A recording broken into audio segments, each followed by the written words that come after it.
This week on the Paul and Wayne Show. In Tales from the Tavern, we bravely attempt Warmaster Revolution, a game that proves tiny soldiers can ignore orders just as effectively as full-sized ones. In the Lore Lounge, I dive into Konflikkt 47, the only World War II setting where the phrase "that seems unrealistic" is considered a compliment. Over in the D&D Diaries, Throm and Rana get thoroughly munched by a mimic pretending to be a door, because apparently even basic architecture is out to kill them now. And at the hobby desk, we discuss hobby procrastination. Paul's projects remain almost finished, and Wayne's paints are organised by mood, and neither of us has touched a brush in days. Right then, on with the show. Tales from the Tavern. So here we are in the tavern again, Wayne. With this time I've got myself a large whiskey, and what are you on? A large aged whiskey. This is always quite funny because I don't drink, so when we go this like frothing beer and glass of wine, and I'm like, well, yeah. Just the dumb look on his face there as we were talking about alcohol. But we're just going into Dwarven Tavern and saying, "Have we got any non-alcoholic beer, mate?" I'll suck my whiskey and you can have your milk. Okay. Right, so we're going to discuss a little bit about a new game. So something that a very old game. And a very old game, but a new one for us to try. So it's sort of trying a new game, really. We're talking about, aren't we? And this time it's Warmaster Revolution. Warmaster Revolution. So Warmaster itself, Games Workshop game. Yeah. Hasn't been. I think it's. I can't remember when they stopped producing it, but it's a good 15 years ago, I think. Yeah. And then, like a lot of these things, like Blood Bowl happened in the past, the community decided to take it on. And have kind of and it's really popular now, isn't it? It's becoming even more popular again. I think they've done a really good job with the rules and things. What's really helped Warmaster, because basically Warmaster is, imagine Warhammer Fantasy but in 10mm scale, so you can have some really kind of big battles with it. And I think what's really helped with the revival of Warmaster has been 3D printed. Yeah, because obviously a lot of creators make 10mm. As discussed in our last podcast. As discussed, because and it's really opened the door, because now people can print these 10mm armies and they can play Warmaster Revolution. So we got Warmaster, and Warmaster Revolution is where the committee's been formed, and they've tweaked the rules, and if things changes, it goes before a committee, and they decide whether it's it's a good change, bad change, and then they update, and the rules themselves are it's basically the original game, but it's just been tweaked over the years.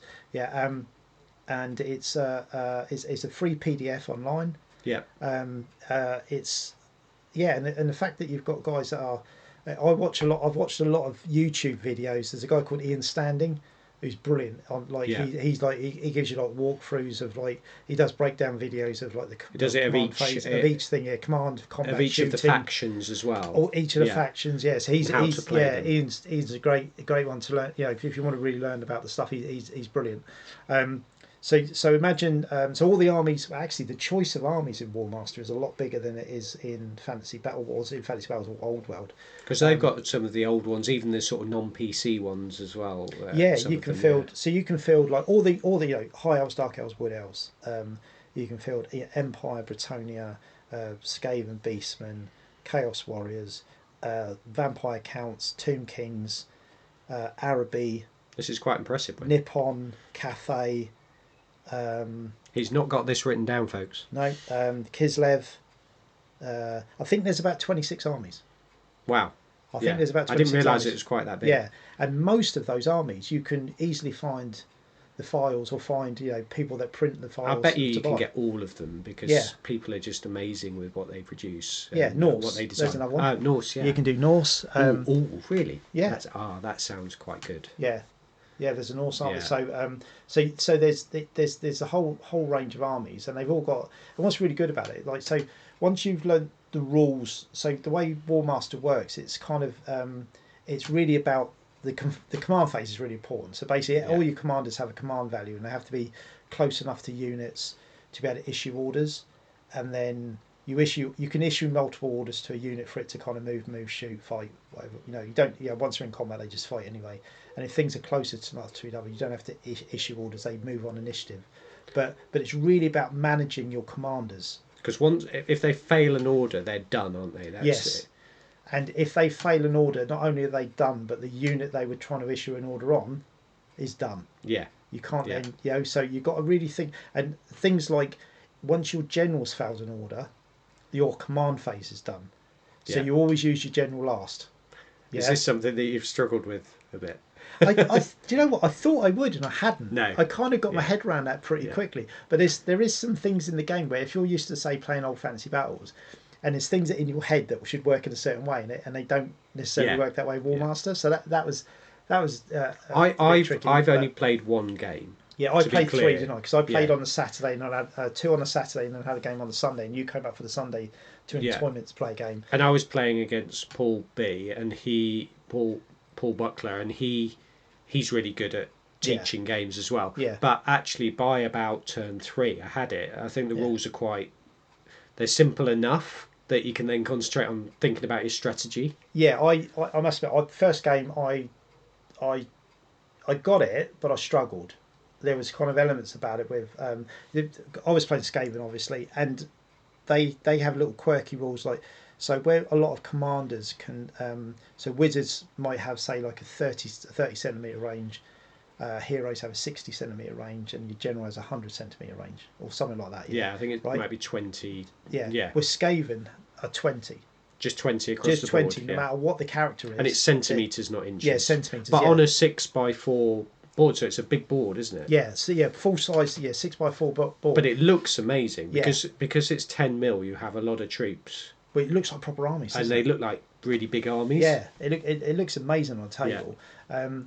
And then so with that, and at first I was kind of like, well, I've only got 20 centimetre command ranges here, and I'm really struggling because I had a general, 2 wizards, and 2 heroes, and I was really struggling with it. But then the second game I was like, oh, okay. Then obviously I had time to sleep on it, and then go up to the tournament on Sunday, and then me and James had a game, and it was brilliant. It clicked. Yeah. And I really enjoyed it. I just like, I enjoyed the first 2 games as well, but playing the third game, it was just like, and James was learning it as well, and we had a great game. It was just like a really fun game, and I definitely want to play more of it. I definitely want to paint more armies, and I like. It's what we were talking about last week, wasn't it? On the hobby desk, where we were saying like going and playing games really motivates you to want to do the hobby, because it really did me. Because let's face it, that Britannia army I've got, painting half of that nearly killed me. But now I really want to do that, and I'm going to maybe think about some quicker ways to do it, because I was at first painting each horse individually.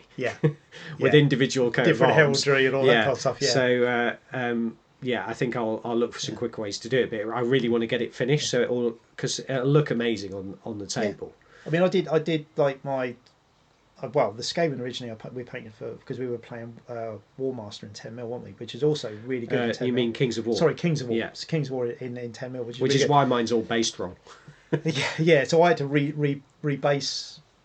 Yeah, because originally we had these kind of bases that we got, and we kind of didn't. Yeah. We kind of went about it wrong, didn't we? Yeah. We both made the same mistakes with it, but actually you can use the Warmaster base in for Kings of War. You just group the bases together. But anyway, so we did that. So I had a kind of Skaven force, but then for Warmaster I just had to add units to it, which I did, and got up to 2,000 points. And for some armies like Skaven, it looks quite big on the table, doesn't it? It's a lot of troops because they're cheap. Yeah. And then other armies like, say, High Elves are a lot smaller because they're much more elite. So I started painting a High Elf army as well, and I got about halfway through it and had a bit of burnout on that, so then moved to something else. But I'll come back to that because that was more, like your Bretonians, very clean painting, very kind of bright and striking, but very clean. And it, in 10 mil, and the models that have been printing for us, like Forest Dragon minis, and they are fantastic. They are so the nicely detail detailed, but not so much detail that you kind of almost lose it in the detail, but just perfect amount, and kind of almost like the old models, 28 mil models, but sharpened up. Yeah. and improved a little bit. They're definitely better than the original metals. They just are. Yeah. Because because resin prints and are just smooth away. It looks, it's more like plastic. So, but my experience, I would say overall, my experience, I'm looking forward to playing Warmaster again. I think it's a fantastic game. Yeah. I really enjoyed it. So we had a great experience, and I think trying something new for the first time, a lot of it depends how accessible something is. Yes. And I'd say that this is one of those games that really, we found the same when we did Oathmark. Yeah. When you start off, it's accessible.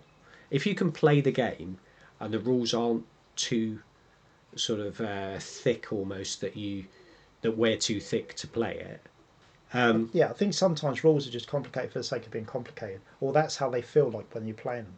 So I think sometimes when actually, like as we found with Oathmark, the rules are just nice and smooth. They just work, they make sense, they're easy to play, but they're fun. And I actually found that Warmaster is, I wouldn't say Warmaster's as easy to play as Oathmark. No.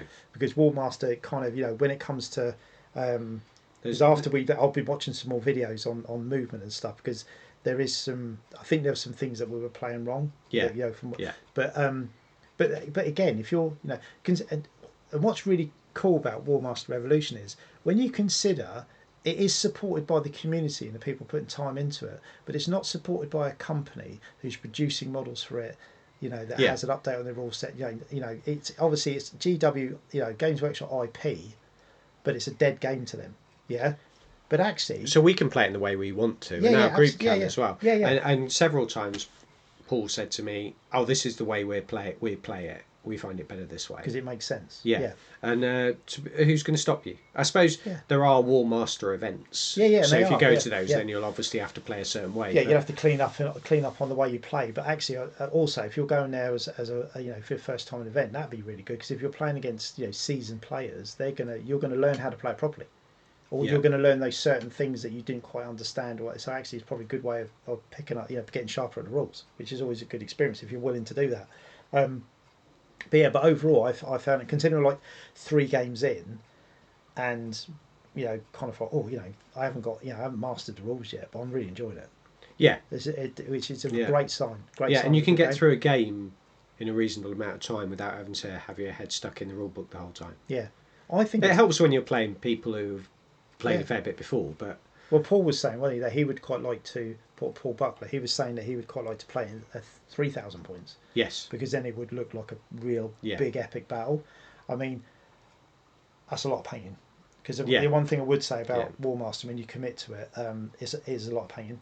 I mean, we were playing with some unpainted models, and that's probably the way to go for that if you want to play those big ones to start with. But we'd want to get the stuff painted. Fully painted armies, But I think we can.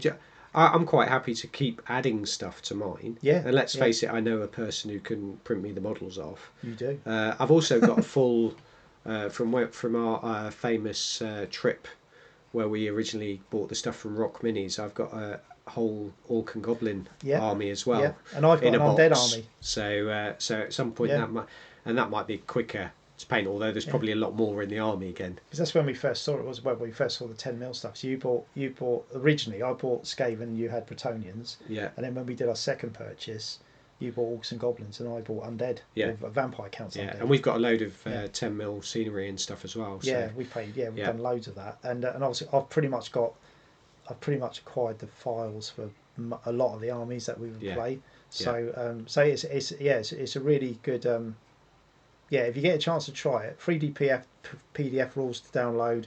Good website. There's a really good app as well. Yeah, the Warmaster app's so fantastic. for building your army, and there's also like a tracker of your game. Army rules and what they can do, the special rules within the units. Yeah, fantastic app that is. I think it's the Warmaster Companion is the app. I found that really useful. Yeah, there's 2 books. So you've got the Warmaster Revolution rules, and then you've got the Warmaster Revolution Army book. Yeah, which it has all the armies in it. Literally, all 26 armies in it and the rules. So and it's all free. So go and check it out. So I would say, from the point of view of myself and Wayne, who are not necessarily the people who are the best at remembering rules and things, I think really sort of good first experience. Yeah. And one that we'll definitely pursue. Yeah. Yeah, I'm looking forward to playing it again. The Law Lounge. So Wayne and I have got ourselves nice and settled here in the war lounge, the law lounge. It could be the war lounge, from all the things we talk about, and especially this week. So this week, Wayne, I'm sort of in the hot seat, and I'm going to take you back to the Second World War. But of course, this is mostly, we talk about fantasy games, don't we? We do. But this is a fantasy game I'm going to talk about, because we're going to talk about the lore behind Konflikkt 47. This could be the historical game that could get me into a historical war game, and I say that loosely, but all will be revealed. Okay, so what I'm going to do, and what I want to say before we start is that I've never played this game. So it's not that I'm coming at it from a point of view of having played and been interacting with the community and all those sorts of things. But I've actually just been really interested in the recent... Warlord Games have recently taken on this game completely. I know they were always involved in it, but they've taken it over, and I've been really interested in a lot of the newsletters and things that have come through and the lore behind it. So I've done a bit more research, and I think, again, a bit like Frostgrave, it's a really good setting. And I really like the way it's happened. I mean, it's gruesome, but it's... Is it similar to, obviously, because you play a lot of bolt action, don't you? Or you have played a lot of bolt action.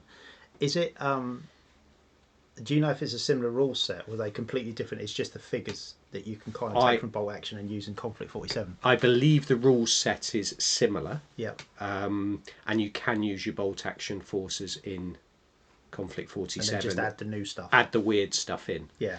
But let's take you back to 1944, and things have very much gone as in history.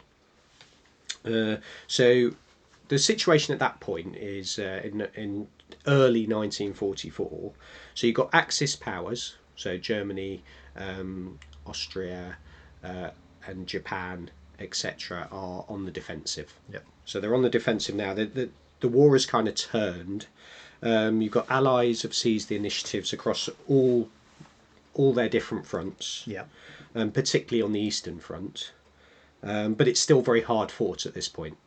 You've got real battle-hardened German forces still in play. Yep. And the Russians at this point are pushing through Ukraine. Right, okay. And allies, so the Americans and the British are preparing for D-Day. So all the preparations are going on for D-Day, doing all the sort of smoke and mirrors stuff, with inflatable tanks and all those sorts of things. Italy have surrendered at this point as well, so things have really turned in the Allies' favour, because that was a real struggle getting through Italy. So Italy have surrendered, and the US are island hopping. So they're very much not in a winning position in the Pacific, but they're island hopping and taking all the different islands at great cost. Yeah. So Japan is still on the defensive, but they're still extremely dangerous.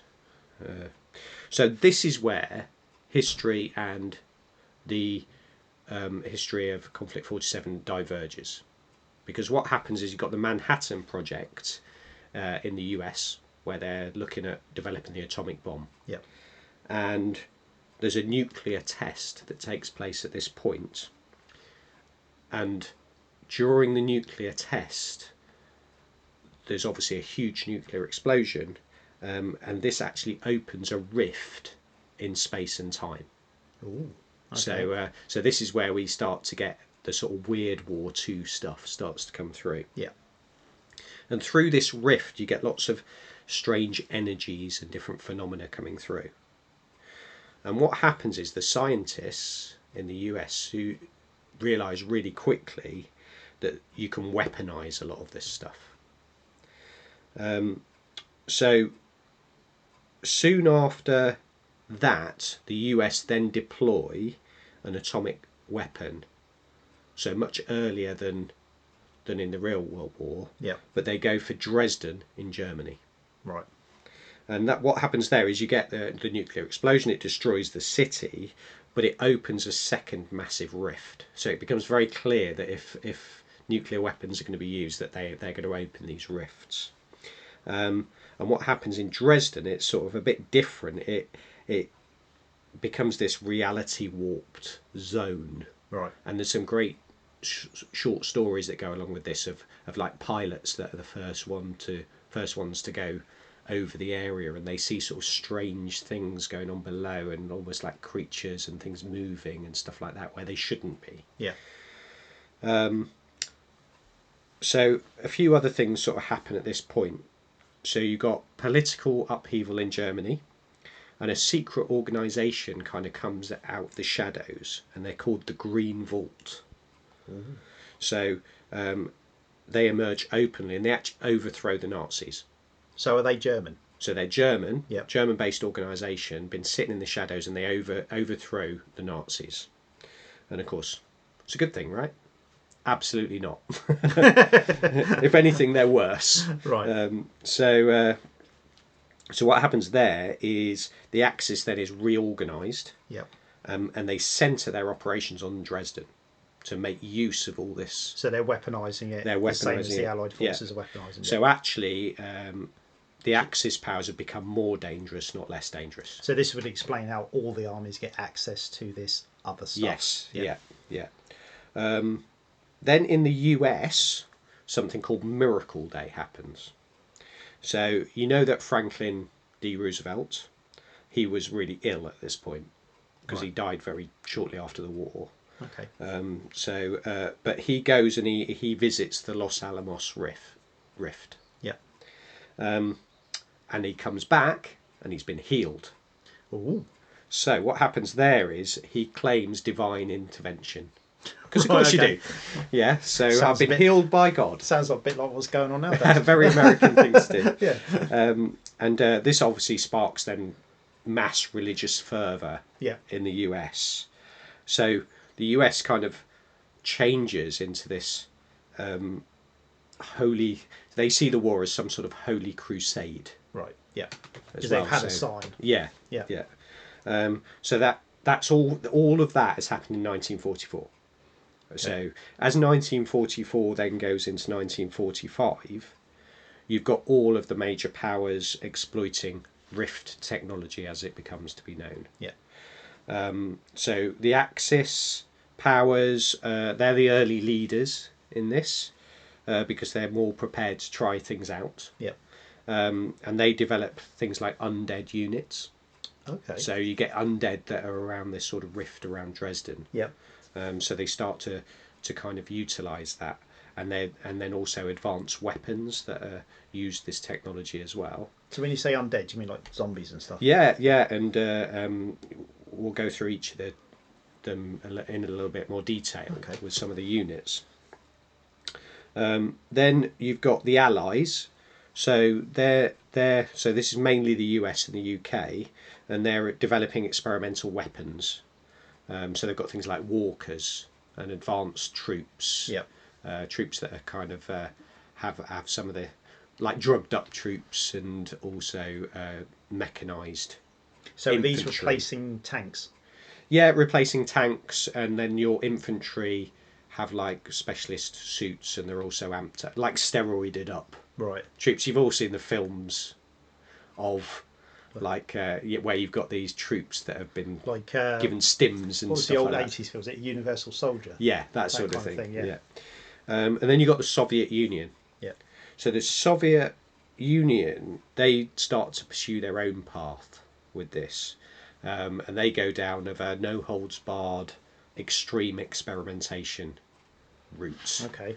So no ethics or anything like that. They're like the Clan Mulder of all this. Yeah. So there's some, but that's still at the moment the other, like the Allies don't really know what they're up to. Yeah.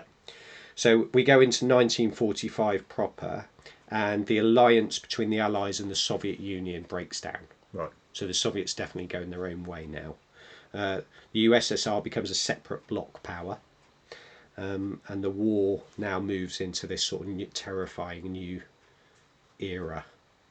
So during 1945, it just kind of escalates. Yeah. And nobody's making a proper breakthrough. Like the Germans have reinforced where they are. Yeah. And have used a lot of this new technology and new troops to beat back. Yeah. The Allies and the Soviets. Okay. So in 1945, going into 1946, the war escalates beyond all control. So it's like, I know it was a world war, but this is just everywhere. Because they've got all these new toys. Yeah. And the Rift tech spreads across like all fronts, so it's being used everywhere. Yeah. And you get like new horrors emerging as well. So you get like genetic experiments on different, especially on people as well. Mechanized walkers, super soldiers, monsters, all sorts happening. So we move from 1946, as this is continuing, into 1947. Game's called Konflikt 47, so this is now the present day of the game, and you've got a stalemate and total war on all fronts. So you can imagine as a setting, for a game, incredible. You can do whatever you want, Yeah. really, and you've got no side achieving total victory, Yeah. but all sides continuing to try to make breakthroughs in whatever way they can. So that's the setting. I'm going to go through each of the factions in a little bit more detail. Yeah. But what do you think at the moment? Incredible. I think I've said this before actually. I've always been put off by historical wargaming purely because of that kind of having to do things in a certain way. I like the freedom of fantasy and sci-fi. Not that I really play, but I like the whole freedom of the painting and so forth, modelling, whatever. And this sounds like if I was going to get into something that was connected in some way to historical wargaming, this would be the game. Yeah. And what I've got is I've already got bolt action forces, so I've got quite a hefty American force, and I've got my Japanese force. So you just need to add the cool stuff. So I now add some walkers and some I know. I mean, the Japanese, we're diverging a bit here, of course, but the Japanese have got like samurai style mechanized soldiers. Very cool. So that's going to happen at some point, isn't it? Yeah.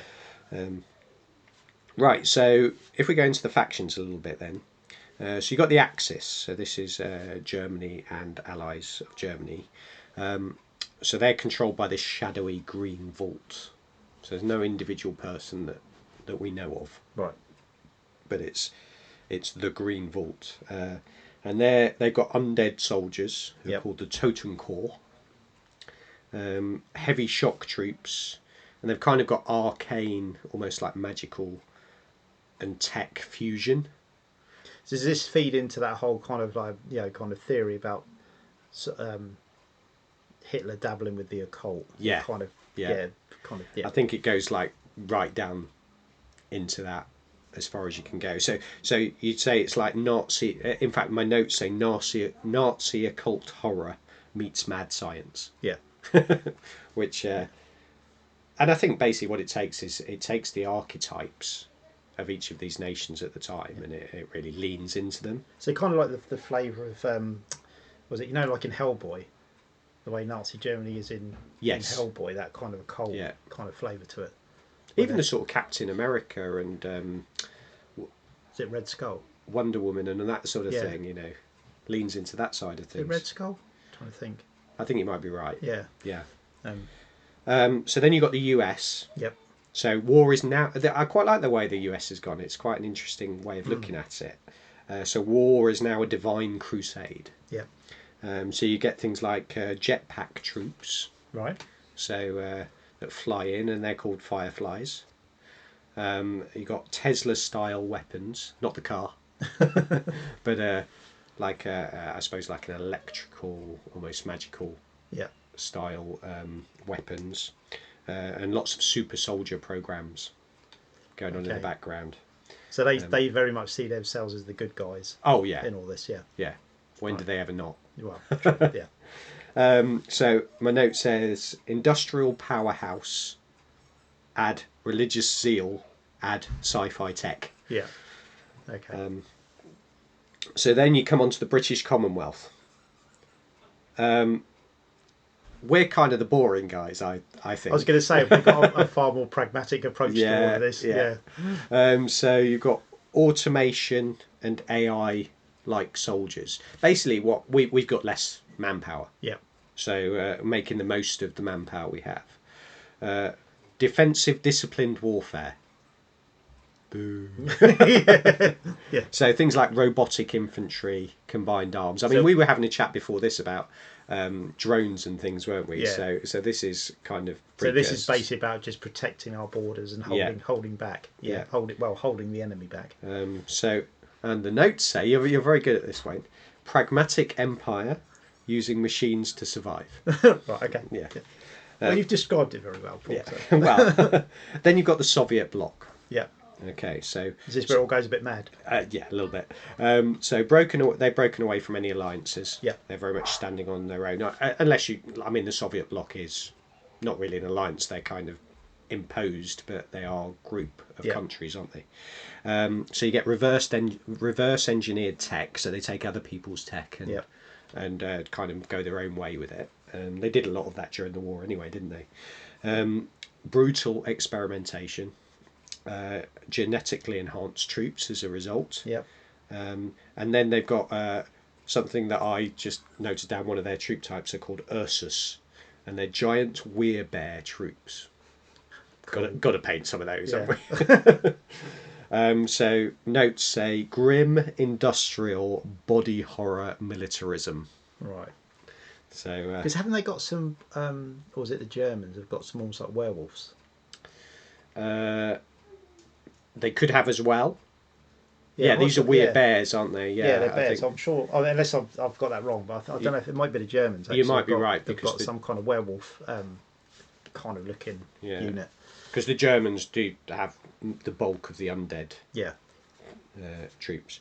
So then you've got the Empire of Japan. So they're pursuing domination of Asia. Yep. They have a lot of close combat troops. Yep. Unique tech from secret labs, and this is the bit that might suck me in here. Power-armoured samurai style units. Very cool. What's not to like? Yeah, I take it they kind of see themselves as the more honourable kind of force in all of this. Up to as usual with the Japan in this era, up to a point. Up to a point. They might see themselves like that. Yeah. Their behaviour. That's a self-perceived kind of way they're operating. Yeah. And then exotic weapons. Yeah. As well. So you've got traditional warrior ethos plus futuristic weaponry. Okay. So I really like the. Which one of those would sort of you go in for? From the painting aspect, you could go. It sounds like you could go a bit mad with the Japanese forces, but from a cool on the table, pure madness, I quite like the German undead kind of feel to it, where you can just, because that's got a lot of fancy elements to it. There's a lot of kit bashing opportunities there and conversions and things you could do. Because absolutely. Because I think where a lot of these kits work now. Because I think it's Wargames Atlantic. They actually make a kit which is sort of human-sized werewolves. So you could take that kit and then take obviously the troops and kit bash and and I'm sure this model's made for them anyway. But if you wanted extra variation and so forth, sounds really, really cool. Like always, I just kind of want to do all of them.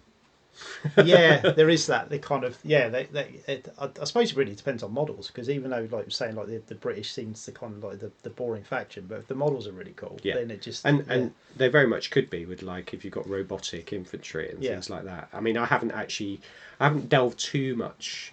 I've seen some of the latest releases, but I haven't delved too much into like what all the models look like. I take it the basic infantry units they're not different, as in they're the same as they were in the Second World War. Are they kind of like standard troops, or is it kind of all got a new flavour? I think you can use standard troops, but like some of your standard troops will have the improved weaponry. Right, yeah. So it could be that rather than a rifle, they've got one of these sort of Tesla weapons or something like that. Okay. But they might not be completely different. So I suppose you could just take, I don't know, British infantry and then just kit bash them to have these extra weapons. And I think there are obviously Warlord Games are bringing out lots of new stuff. Yeah.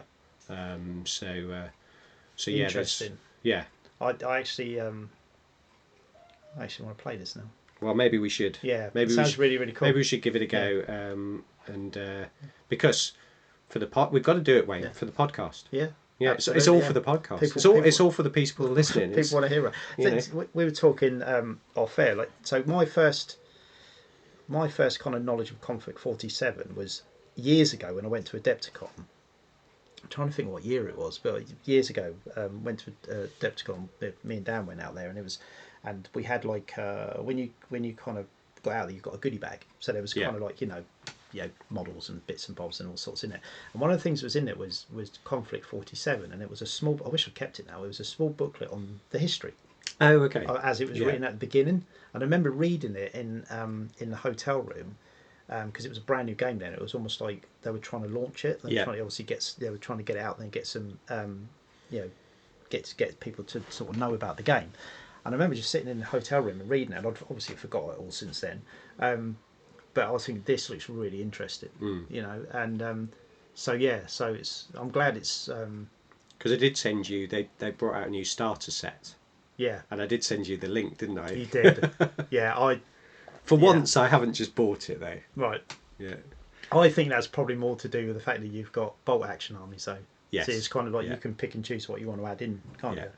Rather than, I think if you didn't have bolt action armies and it was kind of like a brand new purchase, I think you would have gone on it. Yeah. You're probably right.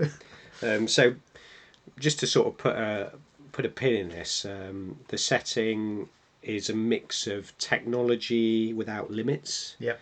Biology and horror, and the occult and cosmic.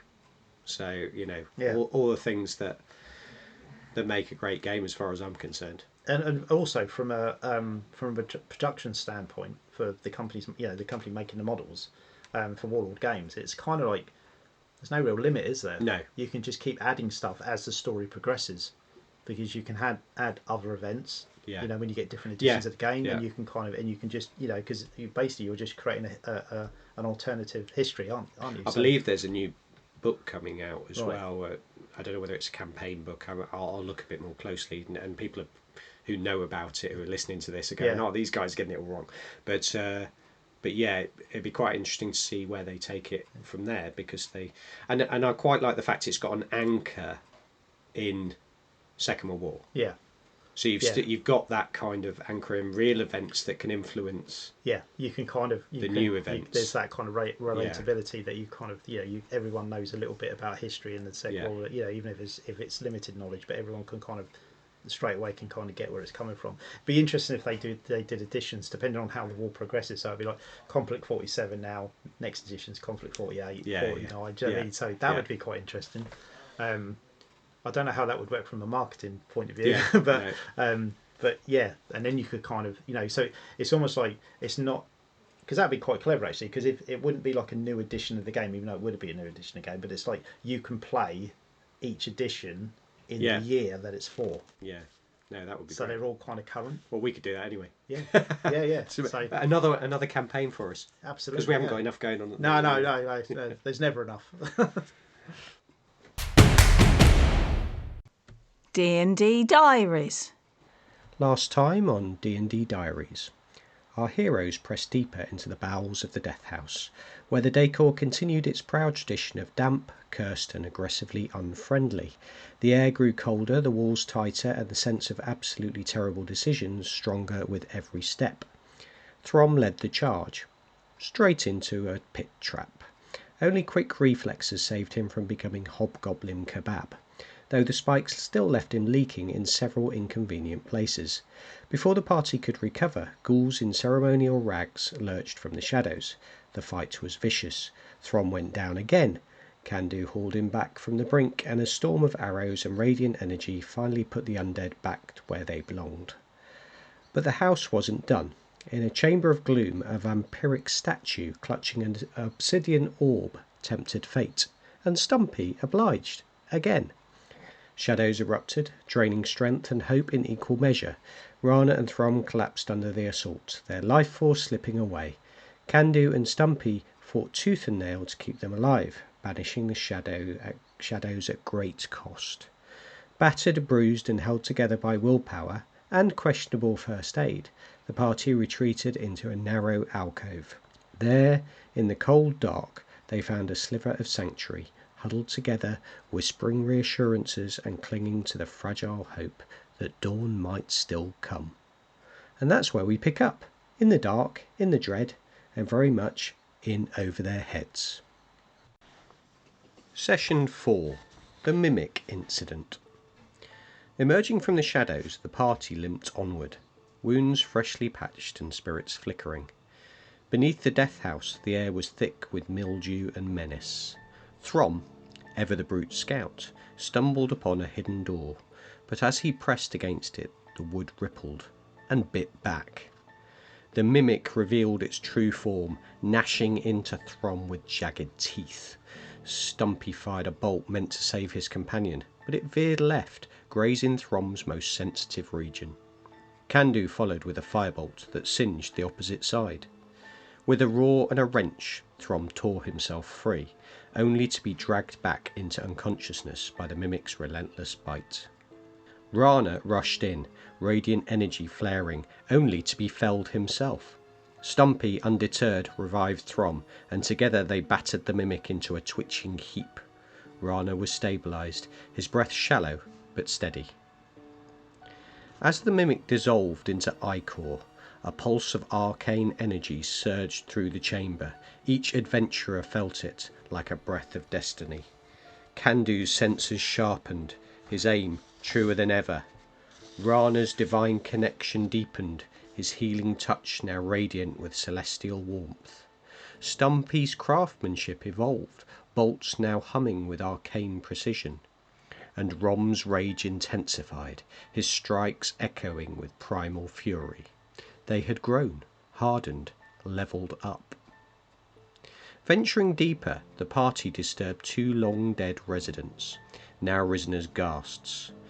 The first fell swiftly beneath a flurry of blades and bolts. The second watched, snarling, as Throm attempted a dramatic leap onto a rotted bed. The frame gave way, sending him crashing into a tangle of limbs and splinters. The fight was messy, prolonged, and punctuated by groans, both undead and hobgoblin. But in time, the final ghast was slain. So as ever, I'm here with Wayne, who plays Throm. So how do you think that went? I think as a group we're kind of developing by playing our characters the way we think they should be played. Yes. Like I'm always conscious about, rather than necessarily doing the thing that I think is right in the situation, I'm kind of trying to tune into what would Throm do, what's Throm's character, how would he react, and I think that kind of creates a few comedy moments and some heroic moments where I have the best intentions of, like with the bed. So the idea was that I would leap using the bed to bounce off the bed towards the ghast, weapon two-handed. Axe swinging. Yeah, I'd go in for that epic kind of barbarian kill, and I think I rolled a 1 as I went onto the bed, and I got literally trapped into the bed with slats and everything, and it was like, which everyone found it highly amusing, including myself. So, but that's a good thing for the storytelling, and I think everyone's now kind of just trying to do, because it's very easy and quite boring if you play to a kind of efficient way where you kind of go, okay, what makes sense to do all the time, then everything gets, the style of play gets very efficient and I think quite dull. Yeah, I mean it's much better from a dungeon master perspective. Yeah, we want that people are playing their characters because we're trying to tell a story at the end of the day, and the story's a bit boring if everyone does the best, most optimal thing all the time. Not that I think that our group would. No, I think we're quite lucky in the sense that we are kind of joined up, but we're not too joined up. And the random things will happen, and also Throm, his character's quite arrogant.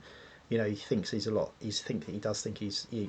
of a proficient warrior than he actually is. Yeah. And he does think that he's kind of he's the one that's got to deal with stuff if it comes down to bashing something.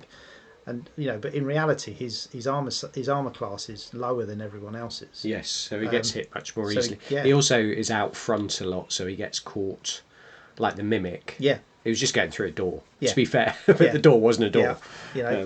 and normally, like when we're searching for doors and stuff, it's other people that are more proficient at doing that. So I just got unlucky. But that's the joy. That's the joy of playing these games, isn't it? Because you want the random stuff to happen, you want the silly stuff to happen, because that's the fun. That's where you have the laugh, and that's what you remember. So yeah, I mean, and From's one of those characters where early on he is going to go down a lot because he is front and center. Yeah. But obviously, as he levels up, as he gets more powerful, as he kind of gets better equipment, he will become more proficient in the thing that he's trying to do now. Yes, if he survives. If he survives, yeah. Which is very much jury's out on whether that's going to happen. Absolutely, yeah. Because he is we're so far, we're 4 sessions in, and he's gone down several times. Yeah. And it's only because we've got healers in the group that he's kind of he's back on his feet and he's back in the fight again. Yeah. But then the party needs that, because sometimes his actions buy them a bit of time. Yeah. Yeah, So I think that's what we said last time. He's the only real muscle in the group. So yeah, he's quite key in that respect, and the others can do the sort of ranged threats and healing, etc. yeah. Because when when it does work with him, and he does hit hard, but it's a good balance of characters. I think it's what's kind of making it work. I think it's that. It just makes it fun. I never want to play D&D where stuff does get too efficient. I want it. I want the random stuff to happen. I want the like sometimes when some of the monsters that you put against us. We won't go into the details because that might be in future sessions. But some of the monsters, like you'll spend a while kind of putting these monsters together and kind of what they do and stuff, and then we'll have a. It'll be over in like 2 rounds of combat, and then you're really disappointed because you're kind of like, I didn't get to play my toys. And we've had that in previous campaigns, haven't we? Where almost, especially early on when I was dungeon mastering, and I kind of I didn't help by making people too powerful, because I was giving people story arcs, and they end up getting these really powerful weapons. Yeah. And I remember in one session, one of our guys killed a giant. Was that a hammer? Was there a hammer that you gave? It was a magical hammer. It was way too powerful. And actually the person playing it said, I'm not really enjoying this because it's too easy. Yeah. So you can go the wrong way as a dungeon master as well. But the group is still just about going. I mean, it's hit its low point. Maybe they've leveled up now, so they might do a bit better. And it does make a massive difference. Yeah. Just having those extra hit points. Yeah. Just a couple of characteristics maybe taking a jump depending on what level you go up, and it does make a huge difference, especially when it comes to kind of saving throws and so forth. Not like armor saving throws, but characteristic saving throws. All these little tweaks they do make a big difference. And I've enjoyed the fact that you've said that you're deliberately playing inefficiently, and it's not just down to your own ineptitude or anything like that. Well, you can never account for dice. So the intention to do these. You blame the dice as well. Yeah, because you can go. I do this. I'd always do. As you'll say, there's always this moment where I go, right, I'm going to do this. I'm going to jump in. I'm going to go double-handed. I'm going to do the war cry. I'm going to take this guy out in one go, followed by a roll of a 1. We all know what's going to happen whenever you go down that epic speech. The big announcement, and it's like everyone's waiting for the 1. Yeah. Right, so on to next time, and let's see how they get on and whether they can ever get out of this house. Yeah. The hobby desk. We're here at the hobby desk, and Wayne and I have just been having a bit of a chat, so we thought we'd kind of bring this into hobby desk. Because last week we talked about the hobby slump, and you said, have we talked about hobby procrastination? And I'm like, is that not the same thing? But you don't think it is, do you? No, I don't think it is, because the hobby slump is, I think that's very much kind of like you don't know what to do next, or you're kind of in that crossroad between projects, where I find the procrastination side of it is I want to do everything, I just don't know what to do first. And I've got like projects that have been sitting there for quite a while that I've never sort of pulled the trigger on, because I know that once I start that, I've got to. It's very difficult in the sense that, like for example, I've got a box full of metal Skaven from like the 80s, yeah, like early 80s and 90s, yeah. So when, from when they were released in 86 right up to like the 90s. So, and that's a project where I've kind of I want to do a real old school, Goblin Green bases, all that kind of stuff, and proper go for it. Yeah, you have talked about that a lot of times in the past. Yeah, and it's a project I really. I didn't realise they were from quite so long ago. Yeah, I mean, that'd be amazing. Yeah, these models they're old. They're old models. They're all the original models. So, and I'm thinking that would be really cool to do that army and do a whole purely metal Skaven army. But probably I wouldn't do it for like Old World. So we're not playing that. But I would do it for Oathmark. Okay. And match it that. And actually, that's actually more enjoyable because of the unit size. Yeah. It is actually less models, and but do it as not an army that's kind of knocked out fairly quickly and efficiently. It's more about kind of spending time and really going to town and kind of sort of getting that 80s feel to the army, or getting an old Hammer feel to the army. And it's not like it's a. So it's one of the things. It's a box. My hobby desk. There's a box literally where my chair is. It's just under the desk, and I keep looking at it, and I'm like, and I know what I want to do, but I just haven't started it. Yeah, it's almost a bit. Some things are quite daunting, aren't they? It's like in your head, that's something that you would find really enjoyable. Yeah. But you almost can't get going because it's really it kind of grows in your head. It's a big project. Yeah. It's a bit like when I started the sort of feudal Japanese style fantasy army. Yeah. And I remember us talking about it on the way back from somewhere, and coming up with all these like really good ideas of what could go in it, and we found the models, and I bought some models and stuff like that, and it took me a long time to get started with that because it was just there was so much going on in my head I didn't know where to start. Yeah, I think sometimes these projects can feel too big. Also, there's a part of me where I because in my head I know how I want it to look, and there's so many like great painters out there, and great ideas, and I see a lot of like like Anvil of Doom. So I watch Anvil of Doom because Dietz does some, takes an old school model. So that's what is that, a YouTube? That's a YouTube channel. Yeah, Anvil of Doom, and he Dietz on that he'll pick a model or a unit. He'll do a small unit and he'll paint it proper old school. Yeah. He'll copy the art, the box art, and it's great to watch. And sometimes I think that's an army, that's a style I want. I want my whole Skaven army to look like that. And sometimes it's that whole, what happens if you paint the first few models and it doesn't look like that? Yeah. Do you carry on with the project, or do you kind of go, oh, this isn't? I think you've got to accept happening, because obviously I've done a couple of commissions now, and they've wanted the box art. Yeah.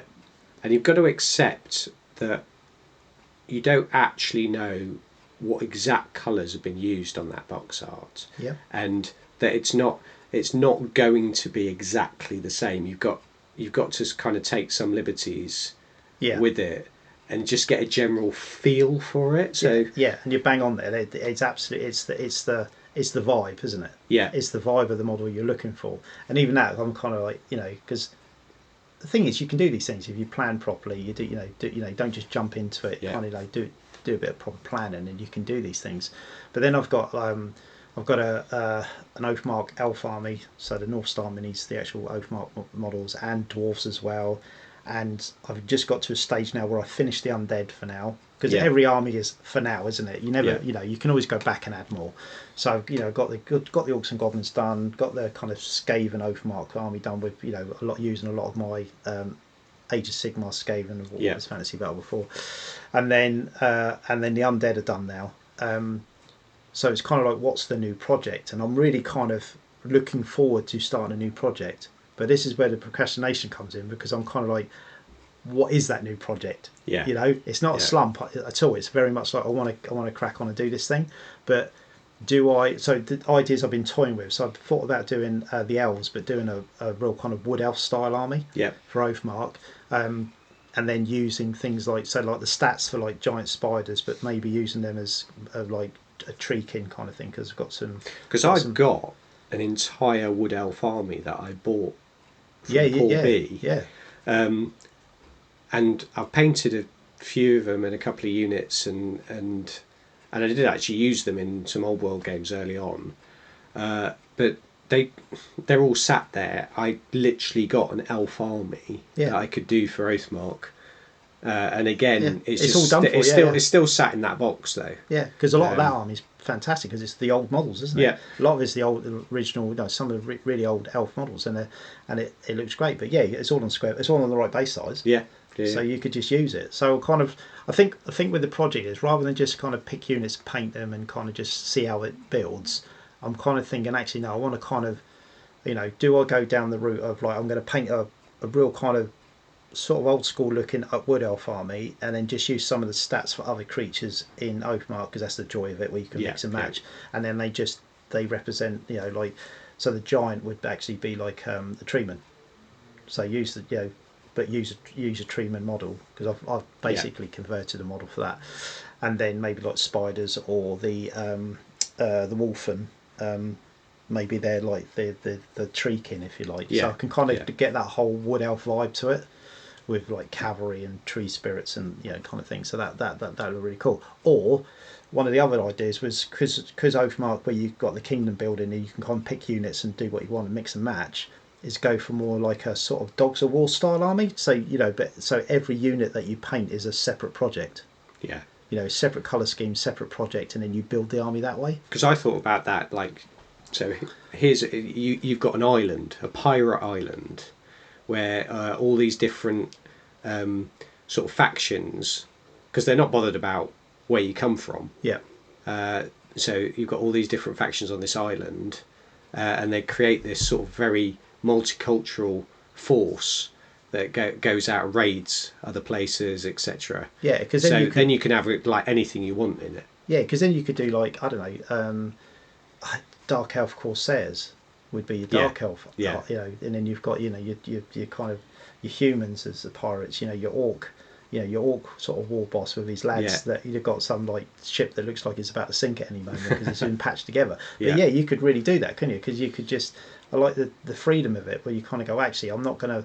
It doesn't have to be one army with a, like say for example, say you were doing an old world or fantasy battle empire army, so you pick a state, and then you would paint that army so it would be that. Say for example, you did Avaland, so you'd pick that colour scheme, and you do, I think Avaland's yellow and black, so you do like yellow and black right the way through, and I've got over that. Yeah, I've gone off that idea. Yeah, right? I've never particularly liked the whole cohesion argument. I think if you have cohesion in your basing, you need a bit of it. Like, you look at any army from history, apart from like modern armies, obviously with uniforms, etc.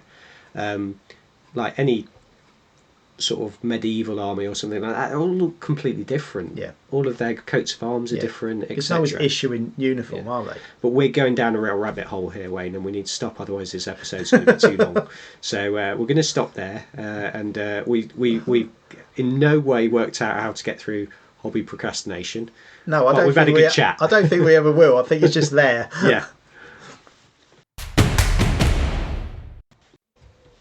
Okay, so that's a wrap on episode 4, Wayne. Rattling through them, aren't we? We are, and trying to keep under an hour. We're just about going to manage it this week. I think we need to be careful we don't turn into too much rambling, although we enjoy our rambling. Yeah, we're trying to keep these segments punchy, but shortish. Shortish, yes.